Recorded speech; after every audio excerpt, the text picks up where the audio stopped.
aí, galerinha linda, beleza? Estamos aqui gravando outro vídeo, certo? Essa semana é semana decisiva, pessoal do Enem, né? Semana que vem já tem prova de humanas. Na semana que vem, essa semana agora, eu fecho o conteúdo, né? Nós vamos falar sobre a reta final da história do Brasil, nós vamos falar sobre Sarney, Collor, Itamar, Fernando Henrique e Lula. Eu fecho o conteúdo. Ontem eu dei um aulão pro pessoal do IFBA. Nós falamos sobre história geral. Literalmente ontem eu fiz milagre. Em 1h20 eu peguei do Australopithecus robustus e a gente veio até a nova ordem mundial. É claro que eu não pude aprofundar o conteúdo, mas eu citei todos os assuntos que são importantes, né? Então a gente pegou a evolução do homem, eu falei sobre criacionismo, falei sobre evolucionismo, falei sobre as fases da pré-história, paleolítico, neolítico, idade dos metais. Falamos também sobre a invenção da escrita pelos sumérios na região da Mesopotâmia. Citamos as civilizações fluviais, Mesopotâmia e Egito, os rios Nilo, Tigre e Eufrates. Falamos também sobre as civilizações clássicas, Grécia e Roma. Eu mostrei como eles podem cobrar, né? Eles podem dar um texto, uma citação ou uma imagem sobre alguma civilização e pedir para você identificar. Então, se for pirâmide, é Egito; se for pesca, né, na marinha, na navegação, seriam fenícios, né? Se for filosofia, é a Grécia; se for um soldado espartano, uma capa do filme 300, né, pode ser Grécia. Falamos sobre Roma, né? Então, se forem as 12 tábuas, a Lei, tudo isso pode ser Roma. Falamos sobre os três sistemas políticos adotados em Roma. Roma foi monarquia, Roma foi república, Roma foi império. Falamos sobre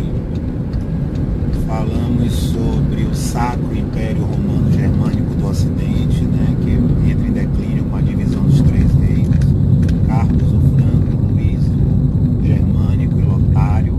A divisão desses reinos em feudos, dados a comandantes militares, daí surgem os senhores feudais. Falamos sobre isso também. Falamos sobre Alta Idade Média, Baixa Idade Média, principais características da Alta, o teocentrismo, o feudalismo, o que foi o feudalismo. Falamos sobre as cruzadas, né, que levam à Baixa Idade Média, a formação dos Estados Nacionais, o desenvolvimento da burguesia. Falamos sobre o absolutismo, mercantilismo, entramos na Idade Moderna. Aí eu falei sobre as características do mercantilismo, metalismo, balança comercial favorável, pacto colonial. Falamos sobre a crítica a esse sistema, né? 200 anos depois, quase 300 anos depois, nós vamos ter os iluministas do século XVIII, do século das luzes, a ilustração, o iluminismo, o liberalismo. Aí eu fiz uma referência a Adam Smith, que liberou a economia, a mão invisível que rege a economia. Fomos até a crise de 29, né? E aí o neoliberalismo.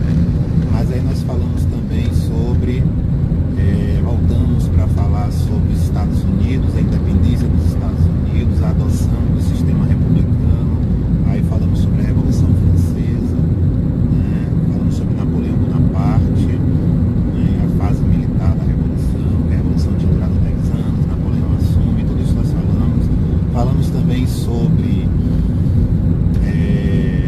a Guerra Franco-Prussiana, que vai levar o mundo à Primeira Guerra Mundial, né? E aí eu citei que hoje alguns historiadores só falam em uma grande guerra, tá? Então, como é IFBA, a gente não sabe o IFBA vai cobrar o que em História Geral, porque em 18 anos o IFBA nunca cobrou História Geral, só cobrava História do Brasil. E aí a gente não sabe exatamente o que eles vão cobrar. Mas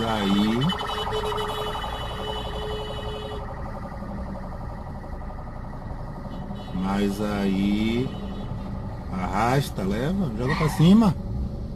Um despe querendo passar, o carro atrapalhando.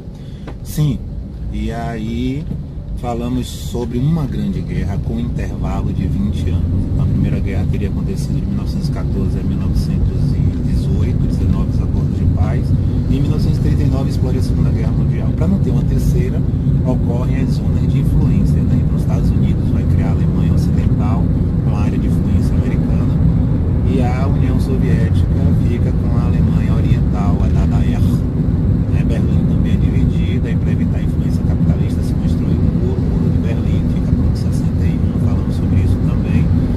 Falamos sobre aí eu volto, né, porque eu peguei a Primeira e a Segunda Guerra Mundial, falei sobre o estopim da Primeira Guerra, que é a morte de Francisco Ferdinando, mas que a guerra já estava desenhada, e a Segunda Guerra Mundial é a invasão da Polônia, né, falo sobre a ascensão de Hitler, né, eu falo sobre o declínio econômico da Alemanha na década de 30, né, ela já estava mal, com a crise de 29 ficou pior ainda, e aí eu falo sobre a declaração do presidente norte-americano Harry Truman, que é a doutrina Truman, que vai levar o mundo em 1947 à Guerra Fria, né, falando sobre a Guerra Fria, falei sobre Afeganistão, falei sobre Vietnã.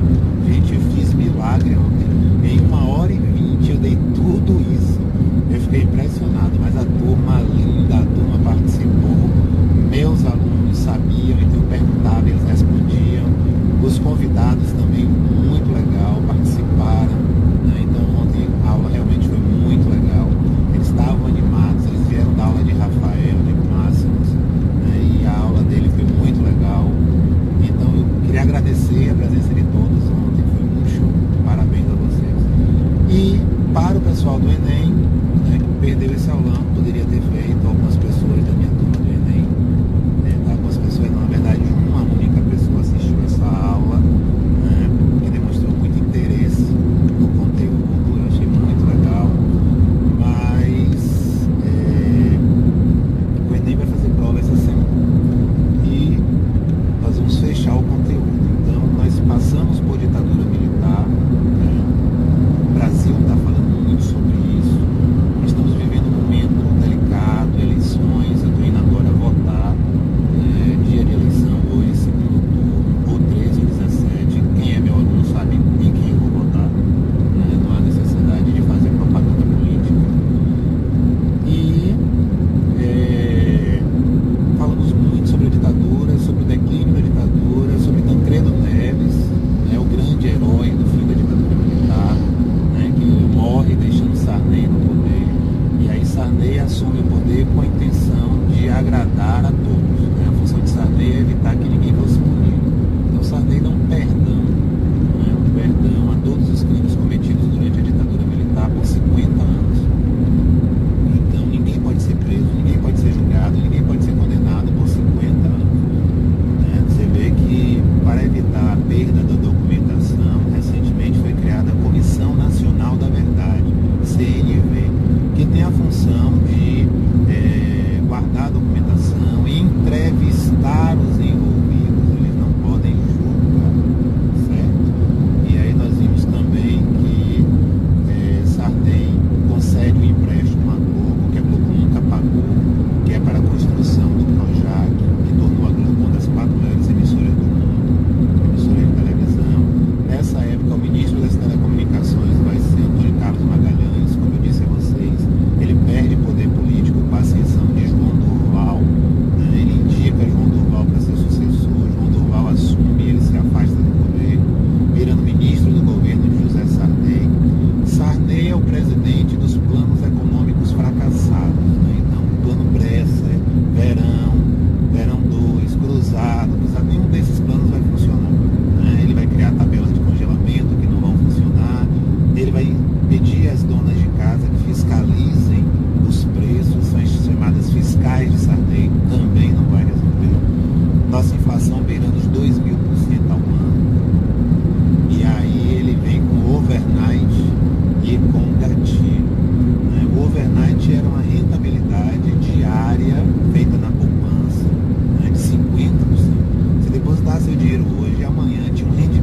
E o gatilho era um disparo do salário, né? O salário era disparado uma vez ao mês. Então todo mês tinha aumento salarial, que era para evitar justamente essa perda do trabalhador brasileiro. Aí nós vamos ter as eleições de 1989, né? Em 90 quem assume é Collor.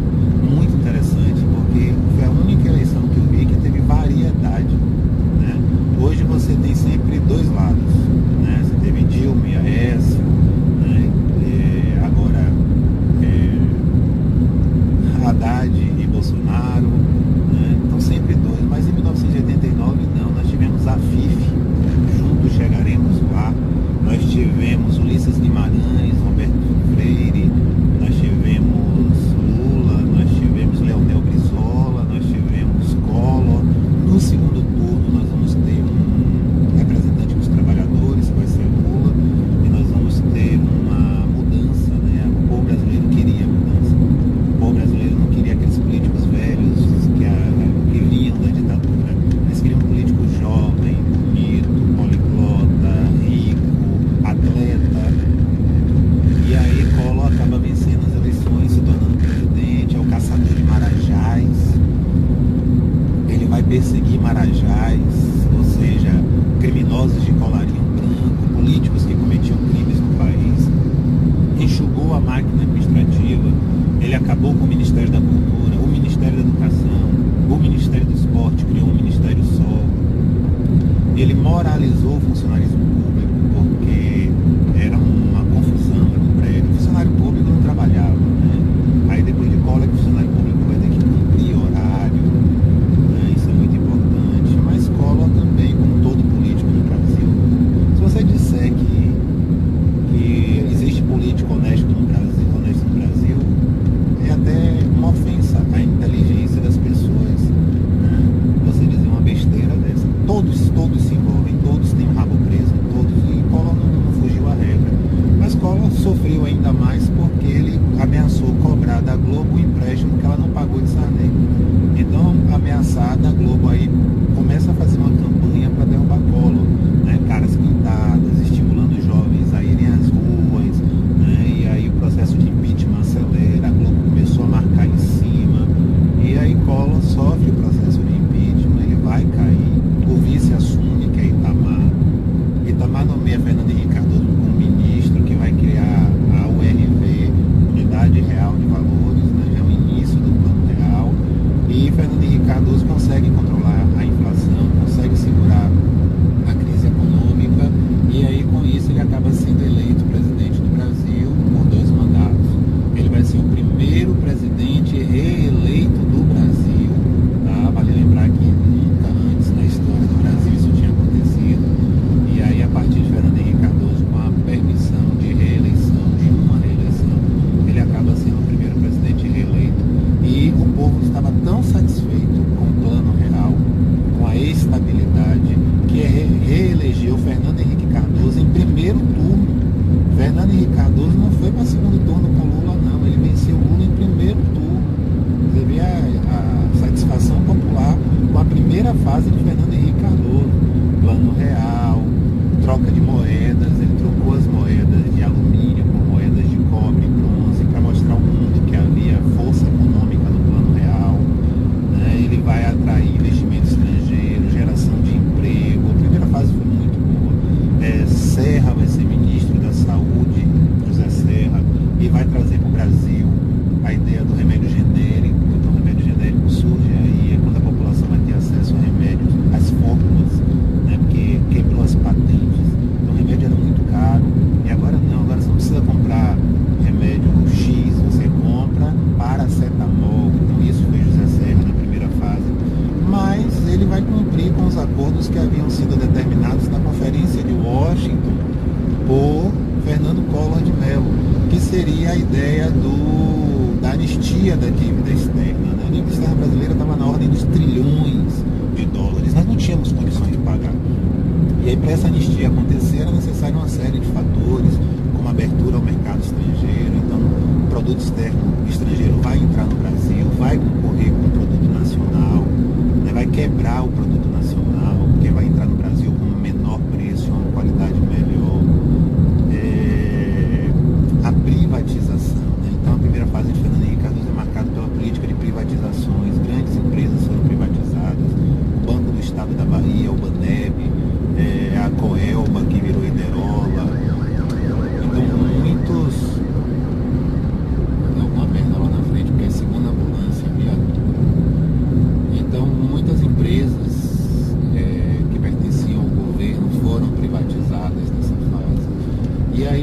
detalhe, quando Fernando Henrique Cardoso é reeleito, o pessoal diz assim, por que Fernando Henrique Cardoso ele é tão mal visto como presidente? Por causa da segunda fase. Na segunda fase, Fernando Henrique Cardoso, ele sofreu a crise da quebra da Bolsa de Tóquio, no Japão, e isso repercutiu negativamente porque diminuiu os investimentos estrangeiros no Brasil, que aumentou os índices de desemprego, e aí vão levar a ascensão de Lula. Só que Lula era muito mal visto no cenário internacional, porque Lula era o presidente que abria a boca para dizer que não ia pagar dívida externa. Lula era o presidente que abria a boca, era o candidato a presidente que abria a boca e dizia que era contra o Plano Real, que se ele assumisse ele acabava com o Plano Real. Lula era o representante dos sem terra, né? Então reforma agrária. Então Lula representava um risco muito grande aos investidores no Brasil. Então a ascensão de Lula diminuía ainda mais os investimentos estrangeiros no Brasil, o que vai levar à crise, à instauração da crise, né? Lula aí reverte a situação, ele vai ser eleito, mas para ele ser eleito, o vice dele vai ser um dos maiores empresários de São Paulo. Com isso ele dá o recado de que ele não vai governar só para os trabalhadores e o pobre, ele vai trabalhar também para o empresário, né? Querendo demonstrar que ele estaria neutro nessa disputa. Lula vai chamar o FMI, negociar a dívida com o FMI, né? Lula vai reforçar o Plano Real, né? O real nunca teve tão valorizado como o governo de Lula. Nessa época tinha um risco Brasil, né? O risco país. No governo de Lula, o risco país foi o mais baixo da história, né? Nunca foi tão bom investir no Brasil. Não aumentou os investimentos estrangeiros.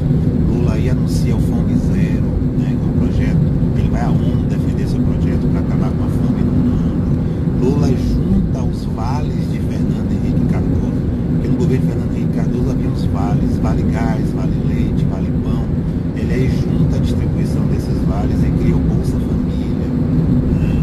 Ele pega o crédito educativo, né, que já existia, e transforma em fiéis, né? Ele transformou o que já existia, ponto. Aí, mas eu não estou criticando, na verdade eu vou elogiar pelo seguinte, ele não só criou, como ele ampliou, né, as vantagens, fazendo com que um maior número de pessoas se beneficiassem desses projetos, né? Então, haviam pessoas que recebiam vale gás, vale leite, vale pão, e agora recebem Bolsa Família, mas ele ampliou a quantidade de pessoas. As pessoas que tinham acesso à universidade pelo crédito educativo eram poucas. Ele, com fiéis, ele vai ampliar, né, e vai permitir que o maior número de pessoas chegue às universidades. Não estou criticando, na verdade foram ações sociais muito importantes para a nossa história. Mas aí ele vai ser reeleito, ele é reeleito em segundo turno, né? E aí começam os problemas da história do Brasil, que aí já é um pouco mais a parte do que vai cair na prova do Enem, né? Mais uma questão de visibilidade política, porque o PT não é só PT, existem vários PTs dentro do PT.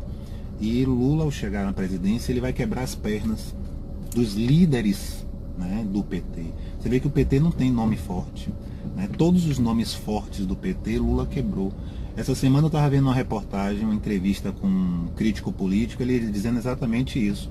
Lula, ele é caudilista, ele trouxe para ele toda a responsabilidade, ele é centralista, né? Então, uma vez que ele traz para ele toda a responsabilidade, ele quebra as lideranças do PT e, consequentemente, inteligentemente, a oposição tira ele de cena. E aí o PT fica sem pernas, porque o PT é Lula. Não tem Lula, não tem PT. E aí eles lançam a candidatura de um candidato frágil, né, fraco, que é Haddad. Não tem repercussão, não tem nome, não tem força, respondendo o processo. Aí me perguntaram qual seria o segundo nome. Jacques Wagner é outro, também não tem força, não ganharia as eleições. Aí perguntaram a esse crítico político qual seria a solução do PT. A solução do PT era ter apoiado Ciro Gomes. Se eles descessem do pedestal, apoiassem Ciro para presidente, ou seja, eles não soltassem nenhum candidato, Ciro ia ter um partido forte por trás dele, eles iriam para segundo turno e Ciro venceria as eleições. Num segundo turno, Ciro venceria. Mas não é o que aconteceu, né? Infelizmente, nós estamos vendo aí o que está pode ser que as coisas se revertam, mudem, mas aparentemente o final das eleições já está decidido. Gente, eu vou parar por aqui. Muito bom dar essa geral com vocês, tá? Essa semana a gente se vê, o pessoal do Enem, essa semana a gente se vê, o pessoal do IFBA. Por favor, curtam o vídeo, socializem, passem para os colegas, né? Pessoal que ainda está na escola aí, passem para os colegas, eu agradeço. Coloquem, se inscrevam no canal, né? Eu quero ver se antes de fechar o ano chega a 1000. Eu conto com vocês, valeu? Beijo enorme no coração de cada um de vocês e a gente se vê durante a semana.